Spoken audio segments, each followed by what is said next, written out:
Antes de começar, vou deixar bem claro que o canal Bíblia Top é favorável ao ministério das mulheres, mas não do ministério ordenado.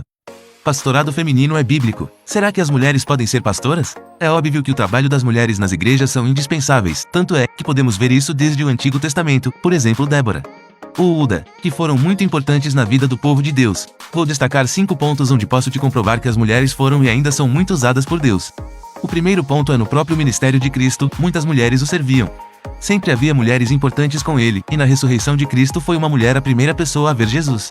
Paulo, por exemplo, no fim de suas cartas aos Romanos agradeceu a pelo menos 8 mulheres. E até chamou uma delas de sua protetora.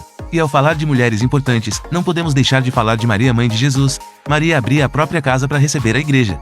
As mulheres sempre foram importantes na história. Priscila se destacava até do próprio companheiro, do próprio marido, Áquila.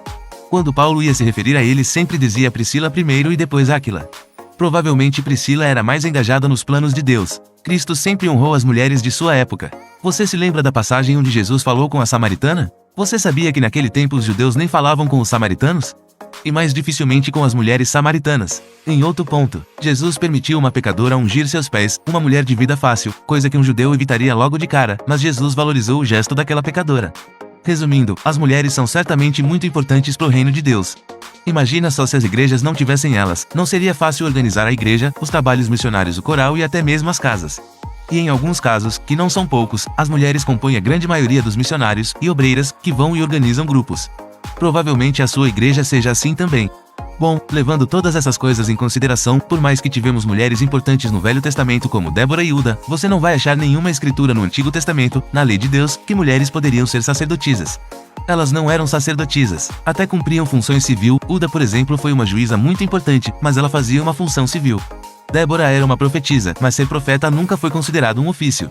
Até porque profetas eram pessoas escolhidas por Deus para chamar a igreja ao arrependimento.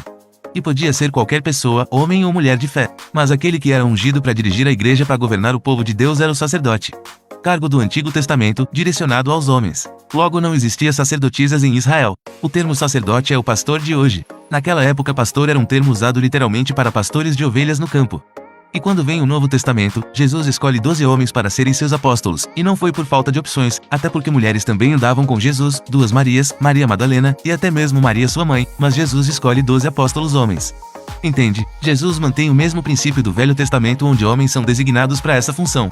Quando Judas traz Jesus, abriu-se uma vaga, e então os apóstolos se reúnem para escolher, para decidir quem seria o substituto de Judas. Essa seria uma oportunidade de escolher uma mulher, certo? Maria, mãe de Jesus, seria uma boa escolha. Mas novamente é escolhido um homem, o apóstolo Matias. Indo em outro texto, lá em Atos 6 você encontra a passagem das viúvas que estavam sofrendo na distribuição. E o que os apóstolos fizeram? Claro que para cuidar de viúvas eles mandariam mulheres. Mas não foi isso que aconteceu. E então eles disseram para que fossem escolhidos 7 homens de boa reputação para serem feitos diáconos para cuidar dessa situação. Em outro texto, 1 Timóteo 13 título 1 diz que para ser ungido sacerdote tem que ser marido de uma única mulher e governar bem a sua casa. Assim fica claro e evidente conforme a Bíblia que o cargo de governar, o cargo de liderança eclesiástica da igreja e também da família Deus reserva para os homens cristãos capacitados. Então o homem é escolhido por Deus para ser líder na igreja e também na sua casa. Claro que sob a mesma missão que sua esposa, mas cumprindo diferente função.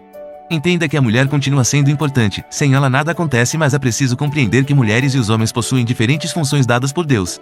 E isso não quer dizer que o homem seja melhor ou mais inteligente que a mulher. Se você parar para observar, a maioria dos professores são mulheres, mas todavia o pastorado não foi uma função de Deus delegada para elas, e não há nada na Bíblia que justifique o pastorado feminino, nem no Velho nem no Novo Testamento. Um texto que é muito claro e também muito polêmico é 1 Timóteo capítulo 2. Talvez por ter uma interpretação errada e muitas vezes usada de forma agressiva, mas vamos entender o que esse texto nos diz. O texto basicamente é uma proibição de Paulo: eu não permito que a mulher ensine e exerça a autoridade de homem. Muitos usam de forma errada esse texto para dizer que as mulheres não podem nem ensinar nada. Claro que isso é uma leitura errada, até porque em outros textos você vai encontrar mulheres ensinando outras mulheres ou seus próprios filhos. Não permitir que a mulher ensine e não exerça atividade sobre o homem, numa interpretação mais correta, significa que a mulher não pode ensinar de forma que ela exerça autoridade sobre os homens. Paulo aqui nesse texto não diz proíbo que existam pastoras, mas Paulo diz que mulheres não podem ensinar em exercício de autoridade, ou seja, elas não podem fazer aquilo que é típico dos pastores fazer. Mas esse texto diz para as mulheres ficarem em silêncio na igreja. Esse é outro ponto polêmico que de novo é usado de forma errada. Quando Paulo diz para que as mulheres fiquem em silêncio não quer dizer que elas tenham que ficar mudas, mas que não exerçam uma explicação pública de ensino na igreja.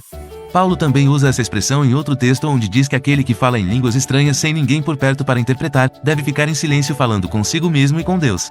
Ficar em silêncio para Paulo é falar sozinho ou falar com Deus.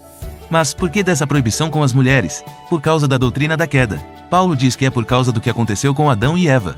Paulo interpreta que a mulher caiu em pecado exercendo autoridade sobre o homem. Quando ela recebe os ensinos de Satanás, recebe todas aquelas propostas e vantagens de comer do fruto proibido, ela ensina a Adão e ele come, e por ser responsável por todos os animais e até mesmo por Eva, cai sobre Adão toda a responsabilidade pela queda do mundo.